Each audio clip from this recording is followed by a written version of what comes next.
Obsesif, ngobrol seru, skills for first jobbers.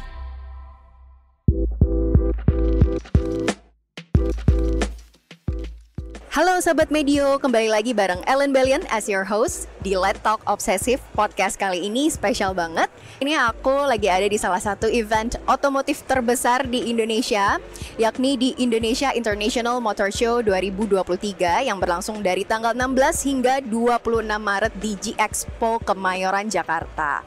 Dan event ini sebenarnya diselenggarakan oleh Diandra Promosindo, a leading professional exhibition and event organizer. Nah, sekarang saya sudah bersama salah satu tokoh penting di balik Diandra Promosindo, mulai karirnya di Diandra tahun 2013 dan hampir 7 tahun belakangan menjadi pemimpin sebagai Presiden Direktur Diandra Promosindo. Welcome to the podcast, Pak Daswar Marpaung. Terima kasih kesempatannya untuk siang hari ini. Iya, kita yang sangat berterima kasih nih udah menyempatkan waktu. Oh, anytime.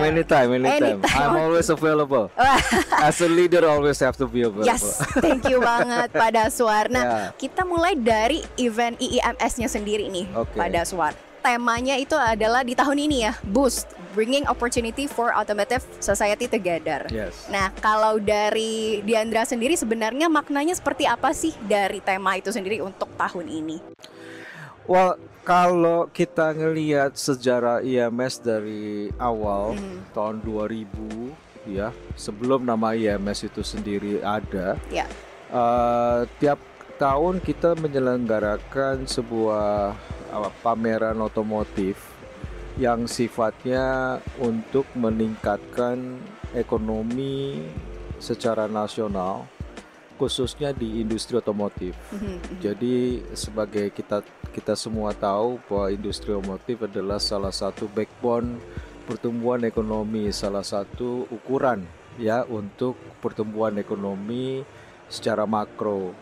Nah, untuk itu kami selalu hadir di arena ini, di mana kami ingin membantu peningkatan penjualan otomotif, baik daripada segmen bawah maupun segmen atas, segmen premium lah kita katakan semuanya.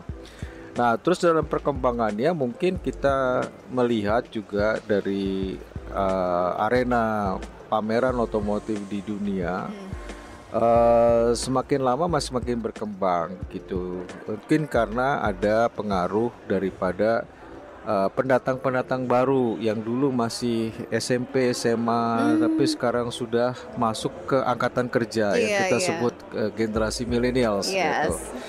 Nah, dari kemudian juga ada satu lagi yang bertumbuh dengan linear secara itu dengan industrinya sendiri, yaitu komunitas-komunitas otomotif. Nah, jadi kita ingin membawa industri atau pameran otomotif ini ke semua stakeholders gitu. Dari millennialsnya sendiri sebagai angkatan baru maupun dari komunitasnya. Kemudian kita juga mau expand nih, kalau industri otomotif apakah cuma 4 roda, 2 roda, motor atau mobil gitu. Jadi kita sudah juga membangun sebuah ekosistem baru di dalam industri marine ya. Jadi kita ada powerboat dan boating exhibition gitu. Yang di depan juga ya. Yang di depan yang ada kolamnya itu. Nah, konsep-konsep ini yang sebenarnya sebuah konsep yang tertunda karena kan 3 tahun kita ngalami COVID-19 gitu kan. Jadi kita sudah buat konsep ini tapi tidak bisa dieksekusi zaman COVID itu. Tapi ya puji Tuhan, alhamdulillah kita walaupun dalam COVID kita berhasil mengadakan pameran tahun 2021 dan 2022 tahun lalu. Yang kita nggak bisa lakukan itu tahun 2020. Baru tahun ini semacam ya timingnya pas ya, pas dicabutnya PPKM, kemudian juga acara otomotif pertama di tahun 2023, kemudian kita bikin konsep baru gitu dari tahun 2019 kita pakai konsep Carni ya, konsep festival, kita bikin konsep yang lebih ke arah spesifik lagi. Ya, jadi kita maksudnya festival kita spesifikkan ke festival musik. Ya, 11 hari lamanya. Tidak mudah, tapi ya Tapi kita coba, biasanya kan 3-4 hari festival, tapi ini 11 hari 11 gitu. Dan hari. artisnya lain-lain gitu, Bermacam-macam juga gitu. Ada algoritmanya tuh sebenarnya, jadi disesuaikan dengan pengunjungnya IMS plus gitu. Plus tadi yang saya sampaikan millennials yang tadi ya. Ya itu yang tadi itu kita gabungkan. Jadi ada ekspansi di sebuah program. Jadi kita juga program komunitas dan juga ada yang sudah tidak lama kita lihat kejuaraan drift ya.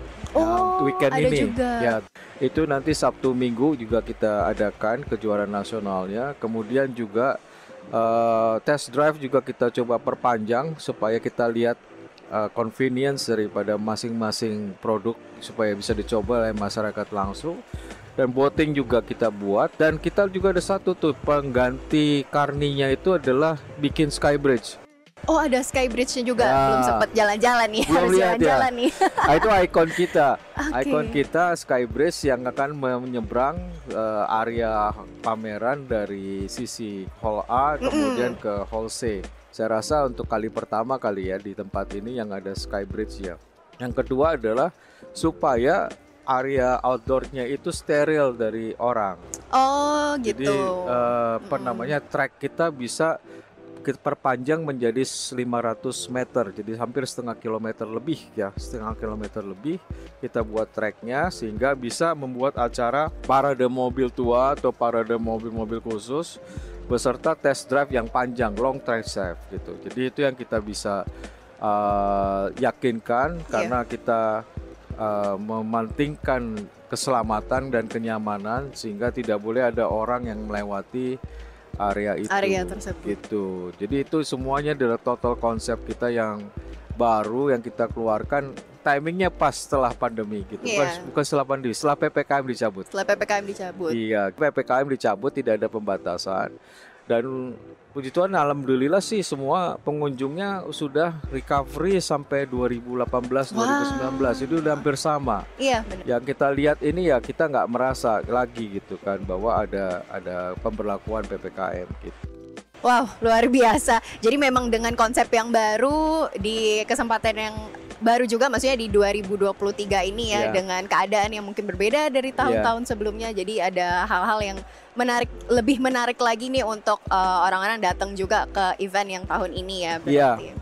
Saya rasa sih kalau kita terus-menerus membangun sesuatu yang baru, tapi mungkin bus ini adalah sesuatu yang baru. Kita coba pameran ini tidak hanya dinikmati orang yang mau beli mobil saja, tapi orang yang butuh entertainment. Jadi katakan auto entertainment gitu, yang mencari sesuatu lah ya, hiburan daripada hanya ke mall atau kemana ya kita lihat datang ke sini mungkin lebih menarik. Karena selama ini kan event-event juga sudah mulai naik lagi kuantitasnya, orang udah bisa datang, udah bisa keluar, udah lebih bebas lah ya sekarang. Ini saat yang tepat, memang benar kata Pak Daswar tadi. Saat yang tepat.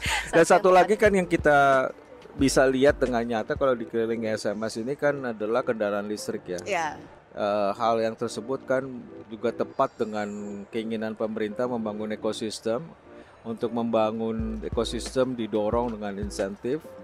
Tinggal sekarang adalah kita lihat realisasi daripada industrinya sendiri untuk menampilkan produk-produknya baik roda 4 dan roda 2-nya gitu. Ekosistem yang lain mungkin kita coba pikirkan lah ya bagaimana konsep yang selanjutnya dari listrikan itu, kendaraan listrik gitu. Karena memang didorong pemerintah itu tadi juga kan pemerintah punya target tahun 2060 kan kita harus clean energy, semuanya harus menyelamatkan bumi kita yang kita cintai. Kalau tidak ada bumi kan tidak ada kita. Jadi kita harus berani berpikir sesuai dengan arahan pemerintah gitu. Ya, berarti jadi event IMS tahun ini juga berusaha untuk memenuhi semua kebutuhan ya, dari yang datang, dari pegiat industrinya juga, bahkan program-program pemerintah juga ya. Betul. Oke, Pak Daswar. Nah, tadi kita udah ngomongin tentang IMS. Event sebesar ini pasti ada tim yang besar juga di baliknya. kesulitan atau tantangannya di tahun ini yang mungkin paling terasa seperti apa sih? Tadi kan Pak Daswar juga udah bilang nih mungkin ada konsep-konsep baru yang belum pernah dilakukan sebelumnya misalnya. Ya. Kalau kita bicara tantangan di semua event tuh tantangannya tuh tentu creativity yang kita harus hadapi selalu ya.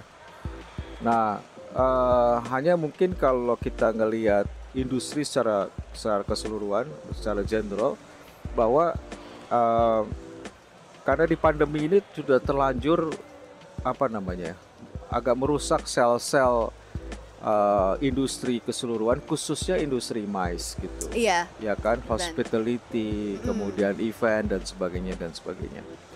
Sehingga banyak sekali termasuk kita yang kehilangan talent yang tersedia gitu ya. Sehingga itu tantangan buat kita untuk merecover itu. Merecover sumber daya manusianya gitu yang sudah kadung hilang gitu ya, mungkin pindah ke industri lain atau apa. Terpaksa ya kemarin. Terpaksa karena ini kan masalah kehidupan. Mungkin nggak industri kami aja, tapi teman-teman yang lain di semua industri mengalami hal yang sama. Nah, inilah yang saya pikir kami ya masih dikasih perlindungan sendiri oleh talent yang baik gitu, dedicated kepada perusahaan, dan mereka lah yang mengembangkan ide-ide ini terus-menerus, sustainable development daripada kreativitas tadi. Nah, ini yang kita masih punya dan ini sangat menguntungkan buat kami. Bagaimana kami komitmen kepada pegawai, dan pegawai juga akan balik kepada loyalitas tersebut, dan itu bisa membangun yang seperti kita lihat ini. Jadi luar biasa. Jadi itu yang lain-lainnya ya, mungkin tantangan yang lainnya itu ya bukan tantangan. Saya rasa kita nggak mengalami sebuah kesulitan untuk rekrutmen yang cukup besar gitu. Mungkin kita ini kan 300 orang atau yang membackup ini kan banyak sekali, baik sektor informal maupun non formal gitu, kita dilindungi oleh, jadi masih tersedia lah masih untuk ada itu. Ya, antusiasmenya juga masih besar juga ya. Iya. Apalagi sudah mulai normal kembali lah ya jatuh. Iya, tadinya saya pada waktu di COVID tuh saya pikir-pikir ya, bagaimana kita bisa sustainable dalam keadaan yang kita tidak pernah ngadapin COVID itu seperti apa sebelumnya, bahkan tidak pernah diceritakan oleh orang tua kita bahwa COVID itu seperti apa. Ternyata COVID itu luar biasa ya, terutama di industri kita ya, karena industri kita kan kerumunan orang ya, yang dimana nggak boleh kerumunan selama COVID-19, sehingga terhenti, bisnis itu terhenti, sehingga tuh jadi pemikiran buat anak-anak muda gitu, apakah MICE sustainable ke depannya. Nah, cuma saya pikir ya sekarang kita sudah melalui COVID dan kita bilang, oh ini sustainable ternyata. Karena begitu PPKM dicabut, kembali lagi. Secepat itu kembalinya. Jadi apa yang kita alami sekarang ini ya seperti tahun 2019 atau 2018 gitu, sebelum COVID. Jadi sustainability-nya tetap ada. Hanya kemarin 3 tahun itu ya kita harus menahan diri lah. Rehat dulu lah katanya. Take a break dulu. Bener banget.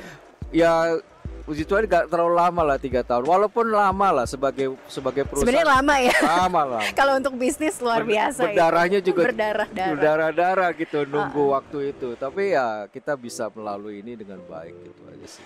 Luar biasa, bersyukur banget.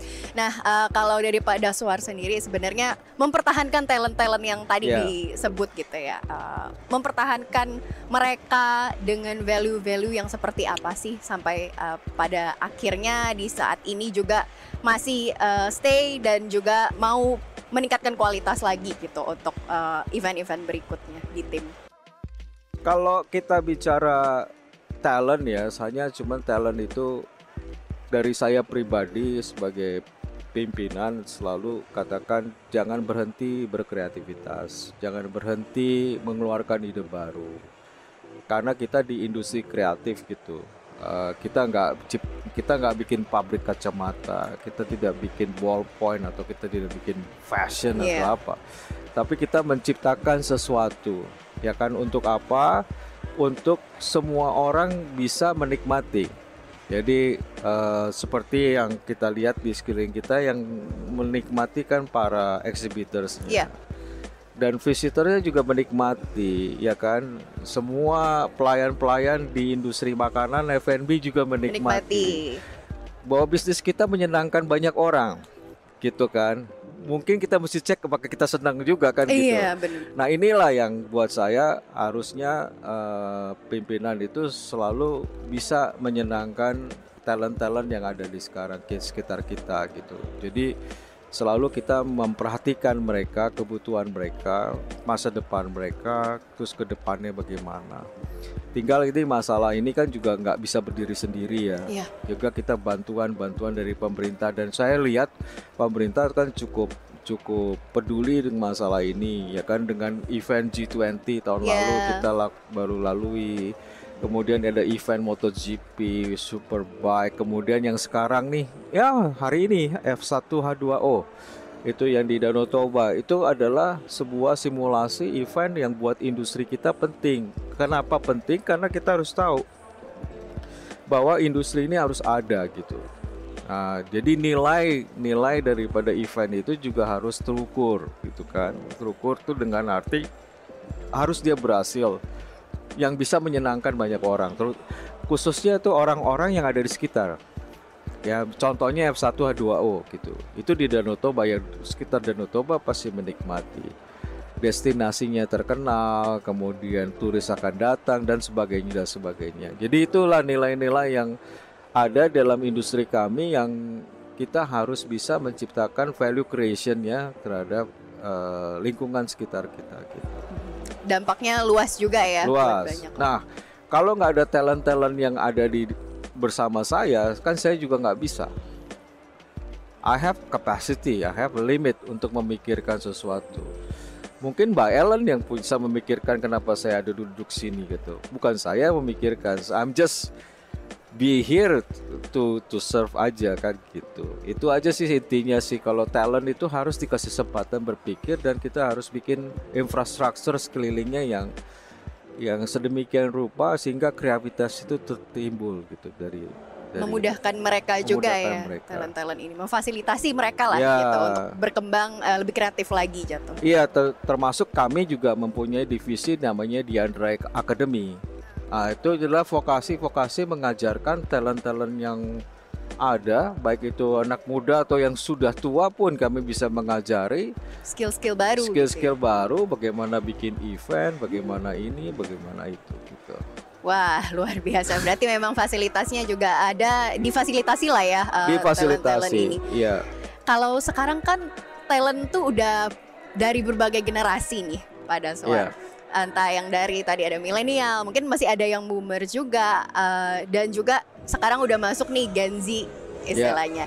Ada banyak lah asumsi-asumsi tentang bekerja dengan Gen Z atau anak-anak muda ini. Kalau dari mungkin Pak Daswar pernah mengalami ketika di industri sekarang, di keadaan yang new normal, masuk Gen Z dan ada gap generasi yang berbeda-beda itu, apakah ada tantangan tersendiri dalam memimpin tim dari beragam generasi ini?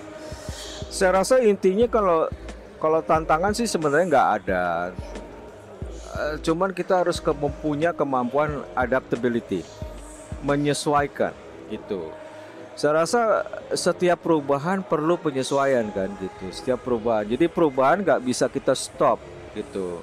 Saya nggak bisa menghindari Ellen suka makan bakso gitu kan, nggak bisa gitu. Cuman bagaimana saya membuat bakso buat Ellen terbaik.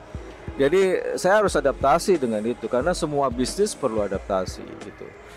Banyak yang hilang di dunia kita yang lama, tapi dunia yang baru bukan artinya tidak bisa menggantikan gitu. Jadi saya pikir sebuah equilibrium itu bisa tercapai bila mana kita punya adaptasi tinggi terhadap perubahan gitu.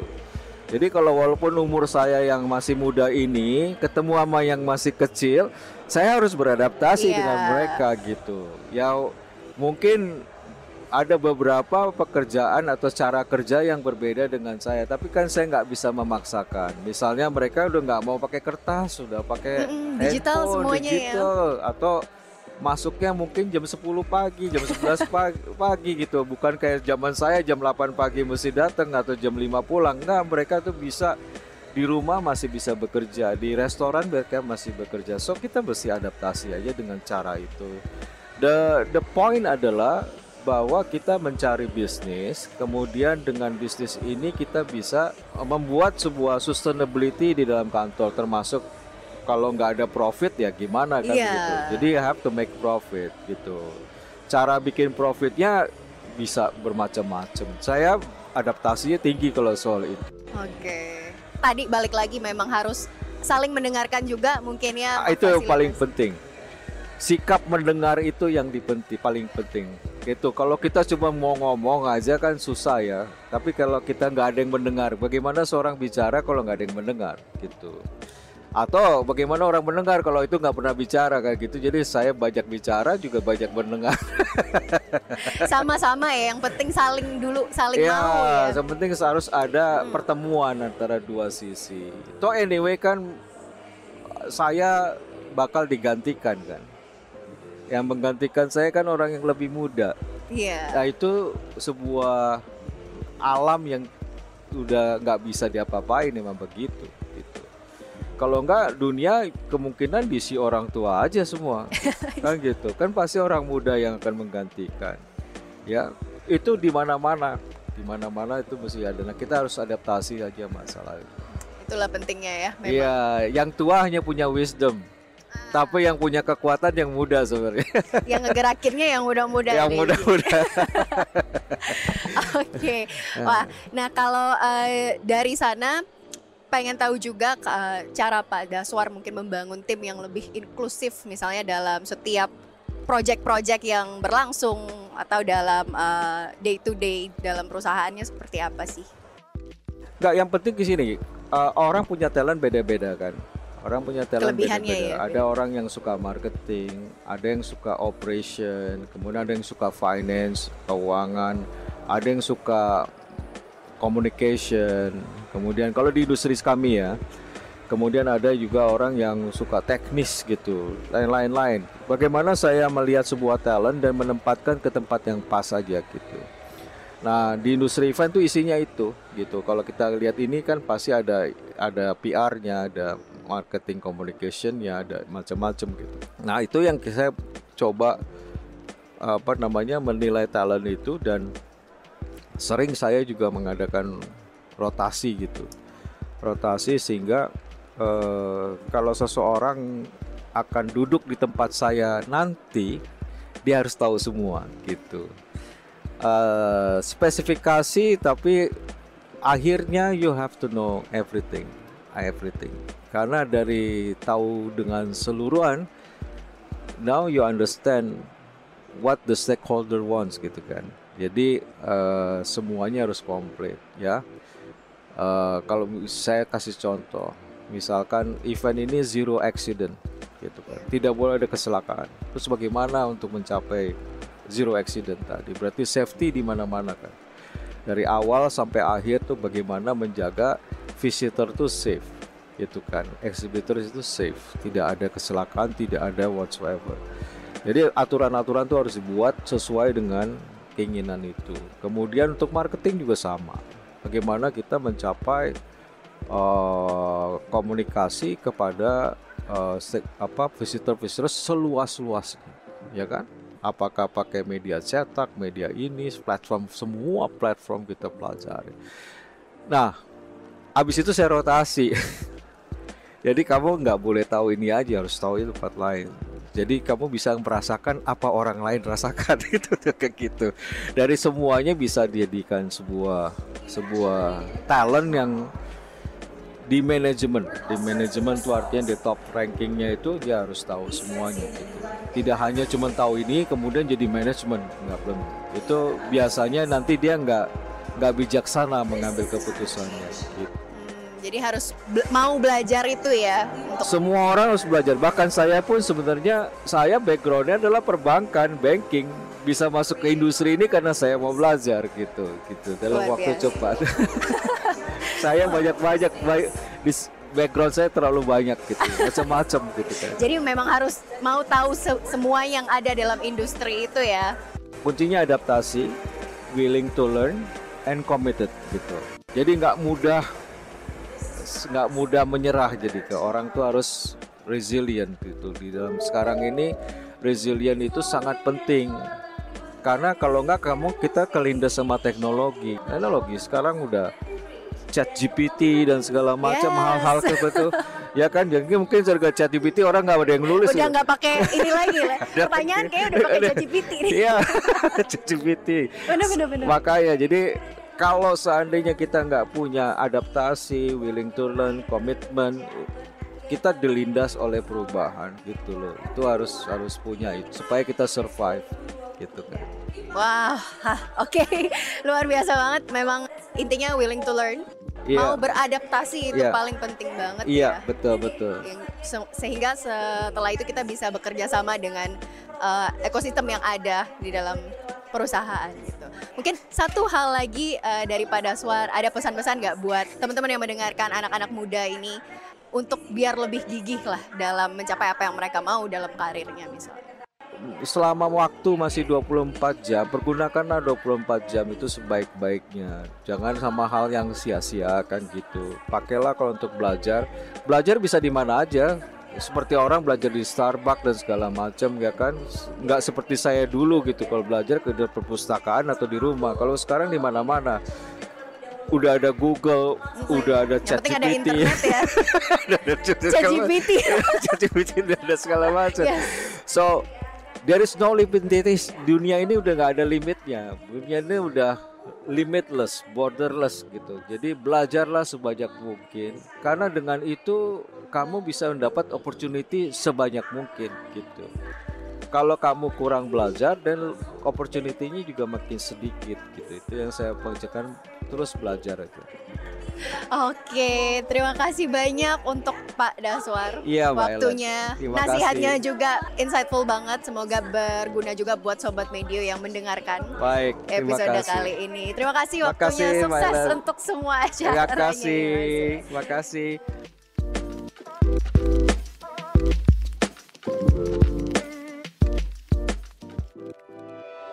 Terima kasih sudah setia mendengarkan Obsesif. Ngobrol seru, skills for first jobbers. Sampai jumpa lagi.